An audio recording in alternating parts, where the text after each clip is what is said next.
নমস্কার। বাংলা সেরা গল্পে সবাইকে জানাই স্বাগত।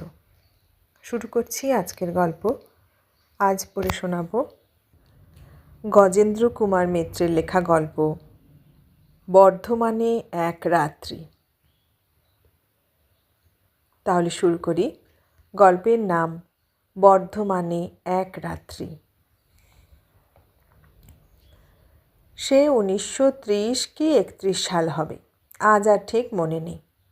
আমি তখন স্বর্গত বুক কোম্পানির হয়ে স্কুল বই ক্যানভাস করে বেড়াই। মালিকরা অবশ্য বর্ধমান শহরেরই লোক, বাড়িও তাঁদের খালি পড়ে থাকত। গিরিনবাবু বলেও ছিলেন সেখানে গিয়ে উঠতে। সে প্রস্তাব আমার পছন্দ হয়নি।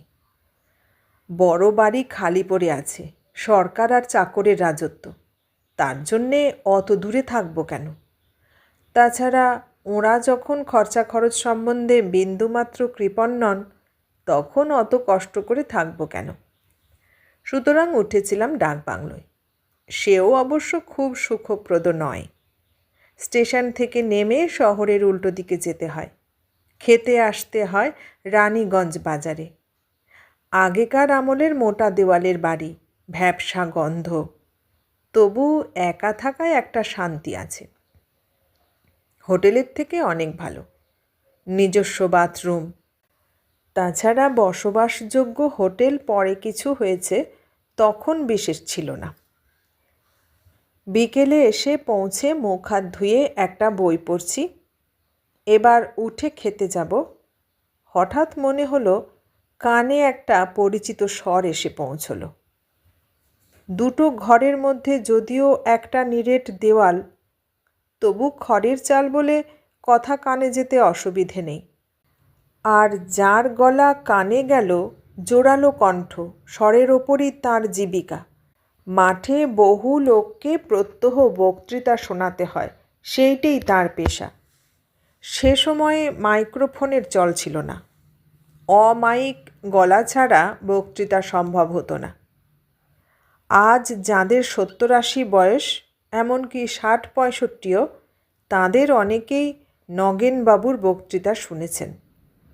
তিনি ওইটে পেশা করবেন বলেই প্রথম বয়সে স্টেশনে পার্কে দাঁড়িয়ে বিনা শ্রোতায় বক্তৃতা শুরু করতেন, পরে শ্রোতা এসে জুটত। তখন ধর্ম সম্বন্ধীয় বক্তৃতা করতেন, এখন রাজনীতিক বক্তৃতা করেন। গলা, বাচনভঙ্গি, সুষ্ঠু সময়োপযোগী উদ্ধৃতির শক্তি দেখে ইংরেজ সরকার ডেকে চাকরি দিয়েছেন। স্বদেশীওয়ালাদের ভাঁওতায় না ভুলে বাঙালি জনগণ যাতে বর্তমান ভারত সরকারের প্রতি অনুরক্ত ও অনুগত হয়, এই আশায়। অর্থাৎ কংগ্রেসকে কোষে গালাগালি দিতে হবে এবং ইংরেজ সরকারের গুণগান। কাজটা খুব সহজসাধ্য ছিল না তখন, বলাই বাহুল্য। কালো লম্বা মানুষটি, মুখে মায়ের অনুগ্রহ চিহ্ন, কিন্তু গলা, বাঁচখাই বললে তার অপমান করা হয়, উদাত্ত মধুর বলাই উচিত। যত্ন করে শ্রীমদ্ ভগবদ্ গীতা ও চৈতন্য চরিতামৃতর বহু স্থান মুখস্থ করেছেন, সেই সঙ্গে কার্লাইলের ও এমারসনের কিছু কিছু রচনাংশ। সুতরাং উদ্ধৃতির জন্যে হাতড়াতে হতো না। একটু ভালো করে শুনতেই বিশ্বাস দৃঢ় হলো। সঙ্গীদের তিরস্কার করছেন ভোজনের ব্যাপারেই। সরকার ওর সঙ্গে একটি তল্পিবাহক ও একটি পাচক দিয়েছেন, অর্থাৎ সরকার খরচা দেন। তল্পিবাহকটি পিয়ন নামে আখ্যাত। তার কাছে হ্যাজাগ আলো থাকে, একটা হারমোনিয়াম, ফরাস পাতার সরঞ্জাম এবং নগেনদার ব্যক্তিগত মালপত্র দুজনেই বয়ে নিয়ে যায়। লোক পেলে তাও ভাড়া করে। আমার একটু কৌতুক বোধ হলো। পাড়ার লোক, এত দূরে এসে পাশাপাশি ঘরে উঠেছি, কেউ কারো খবর জানি না। জামাটামা পরে বেরিয়ে ঘুরে আমি ছিলাম পিছনের ঘরে, উনি সামনে। এসে দরজার কাছে দাঁড়িয়ে ডাকলুম, কে, নগেনদা নাকি? সেই উচ্চ গম্ভীর স্বরে প্রশ্ন এলো, কে? তারপরই বোধ করি ওর ইঙ্গিতেই পিয়ন কেষ্ট দোর খুলে দিল। ভেতরে ঢুকতে বলে উঠলেন, আরে তুমি কোথা থেকে? এখানে? এসো এসো, বসো। সংক্ষেপে আমার এখানে আসার কারণ বিবৃত করে জানালুম, এখন আর বসা চলবে না, ওপারে হোটেলে খেতে যেতে হবে। আরে রামো রামো, আমি এখানে থাকতে তুমি হোটেলে খেতে যাবে কি? আমার সঙ্গে দুটো লোক রয়েছে কি করতে? ওই তো দেখছো স্টোভ জ্বলে গেছে। এক কাপ চা খাও, তারপর জমিয়ে বসো। তোফা কপির ডালনা লুচি হচ্ছে। এ ফেলে কোথায় সেই কোন নরককুণ্ডুতে পচা মাছ আর লঙ্কা বাটা খেতে যাবে? বসো বসো, ওই বিছানাটায় বেশ বাবু হয়ে বসো। সিগারেট খাওয়ার অভ্যেস থাকে তাও খেতে পারো, লজ্জার কোনো কারণ নেই। আমার সঙ্গে তামাকের সরঞ্জাম আছে, আমি চায়ের পর হুঁকো ধরাবো। অগত্যা বসে গেলুম। সত্যি কথা বলতে কি, আমারও এই ঠান্ডায় অত দূরে হেঁটে ওভারব্রিজ পেরিয়ে খেতে যেতে ইচ্ছে করছিল না। বিশেষ এখানে অসময়ের কপি, তখন 12 মাস কপি পাওয়া যেত না। আর ঘিয়ে ভাজা লুচি এ ফেলে যাবই বা কেন?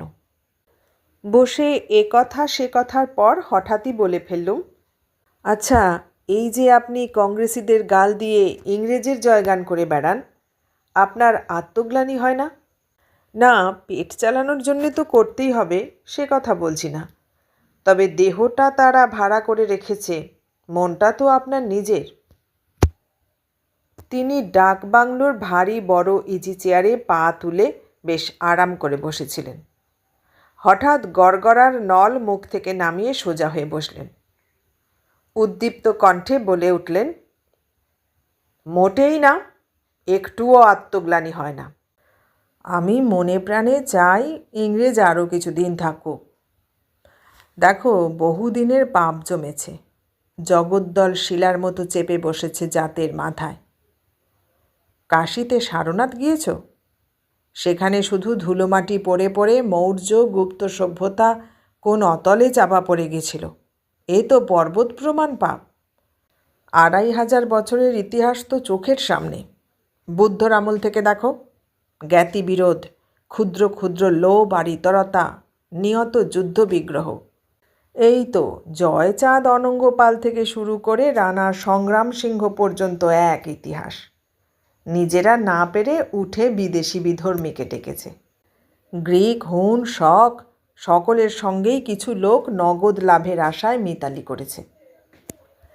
তারপর নিভে যাওয়া ফুরসিতে আর একটা টান দিয়ে নলটা ছুঁড়ে ফেলে বললেন, নিয়ত মারামারি কাটাকাটি আত্মকলহ এ তো মহাভারতের আমল থেকেই চলে আসছে, হয়তো আগেও ছিল। নিজে ধনী হব, শক্তিমান হব, এই একমাত্র চিন্তা। ইংরেজ যখন আসে তখন দেশের কি অবস্থা ছিল ইতিহাস পড়ে দেখেছ। অসংখ্য রাজা শুধু পরস্পরের সঙ্গে লড়াই করছে আর একটু জমির জন্যে, নয়তো মেয়ে মানুষের জন্যে। কংগ্রেস বলি, এই জাতীয়তা বোধটা আমাদের দিল কে? এই ইংরেজ না? বিদ্যাসাগর, বিবেকানন্দ, বঙ্কিম, রবি ঠাকুর থেকে শুরু করে গান্ধী, দেশবন্ধু, এ সবাই ইংরেজি শিক্ষা তাদের চিন্তাধারার ফল। ইংরেজের শিক্ষা চালু না হলে এরা জন্মাতো না। আমি তো মনে করি আমাদের দেশের সর্বশ্রেষ্ঠ মানুষ বিদ্যাসাগর। আর তিনি কি স্বভাবে, কর্মশক্তিতে, চিন্তায়, স্বাধীনতায়, আত্মসম্মানবোধে আস্ত ইংরেজ নন? আবার একটু থেমে বললেন, আমি তাই বলে চিরকাল ইংরেজের অধীন থাকতে চাই না, স্বাধীনতা চাই বই কি। তবে আমি চাই আর একটু আমাদের চরিত্রের ভিতটা পাকা হোক। এত তাড়াতাড়ি স্বাধীন হলে আবারও সেই নিজেদের কদর্য স্বভাব বেরিয়ে পড়বে। লোভ, লালসা, স্বার্থপরতা, অসাধুতায় দেশ ভরে যাবে, স্বাধীনতাও ডুববে সেই পাঁকে। স্বাধীন দেশে যদি আমরা স্বেচ্ছায় কটা জবরদস্ত ইংরেজ এনে বসাতে পারি, যারা আমাদের সম্পদ লুটে নিয়ে যেতে পারবে না কিন্তু আয়রন হ্যান্ডে দেশ শাসন করবে, তাহলে আমি আজ এই মুহূর্তে স্বাধীনতা চাইব। আসলে কি জানিস, এত হাজার বছরের চরিত্রের ছাঁচ কি গান্ধী এই কদিনে পাল্টাতে পারেন? পারেন না, সম্ভব নয়। এই পর্যন্ত বলে থামলেন নগেনদা। হাঁক ডাক করে আর এক কলকে তামাক সাজতে বললেন তেওয়ারিকে। তারপর গলাটা নামিয়ে বললেন, তা তুই একা আছিস? একাই থাকতে পারবি তো, না কাউকে চাই? কথাটা বুঝতে না পেরে অবাক হয়ে চেয়ে আছি দেখে মুচকি হেসে চোখ টিপে বললেন, মানে রাত কাটাবার যন্তর ও অভ্যেস আছে? চৌকিদার বলেছে যত খুশি জোগাতে পারবে, 8 আনা পয়সা দিলেই হবে। 2-3 ঘন্টা চাই কি সারা রাত থাকতে পারে। আমার অত চক্ষু লজ্জা নেই, বিয়ে করিনি জানিস তো, খেতেই পেতুম না, বিয়ে করব কি? মধ্যে মধ্যে ও শখটা দেখা দেয়। তোর যদি দরকার থাকে তো বল, লজ্জা করিসনি। অবশ্যই প্রিকশন নিতে হবে, এরা সব এক একটি কুৎসিত রোগের ডিপো। তা সে ব্যবস্থাও আছে আমার সঙ্গে, বাড়তিও আছে। বুঝুন ব্যাপার, তখন আমার 19 বছর বয়স। অন্য চিন্তা চমৎকারা, সাহিত্য করব, সাহিত্যিক হব, এই স্বপ্ন দেখছি। এসব কখনো ভাবিও নি। কথাটা বুঝতেই আমার বেশ সময় লাগলো। সঙ্গে সঙ্গে যে রাঙা হয়ে উঠলুম তা কান মাথা গরম হওয়াতেই বোঝা গেল। নগেনবাবুও বুঝলেন আমার মুখ দেখেই, বললেন, ও ঝোঁক নেই, ভালো ভালো, না থাকাই ভালো।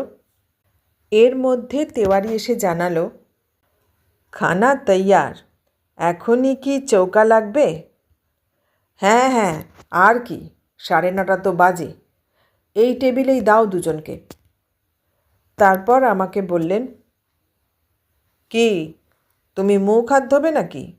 বাথরুমে ভালো জল আছে, যেতে পারো। আমিও একটু ঠাকুরপের নামটা সেরে নিই। হ্যাঁ হ্যাঁ, এসো না, বামুনের ছেলে ঠাকুর দেবতা মানব না? তবে আমার ঠাকুর 2 ইংরেজ, বলে হেসে উঠলেন খুব জোরে। ওর কথার অর্থে বিস্মিত কি ক্রুদ্ধ হব সে অবস্থা ছিল না। আমি তখন ওর সামনে থেকে পালাতে পারলে বাঁচি, সেই জন্যেই আরও বাথরুমে ঢুকে গেলুম। নইলে হাত মুখ ধোবার কোনো দরকার ছিল না, আমি তো তৈরি হয়েই বেরিয়েছিলুম নিজের ঘর থেকে। তাও যতটা সম্ভব দেরি করেই বেরোলুম। পায়ে কেডস জুতো, শব্দ হয়নি, হলেও উনি টের পেতেন না। বেরিয়ে এসে কিন্তু সেখানেই থমকে দাঁড়িয়ে যেতে হলো।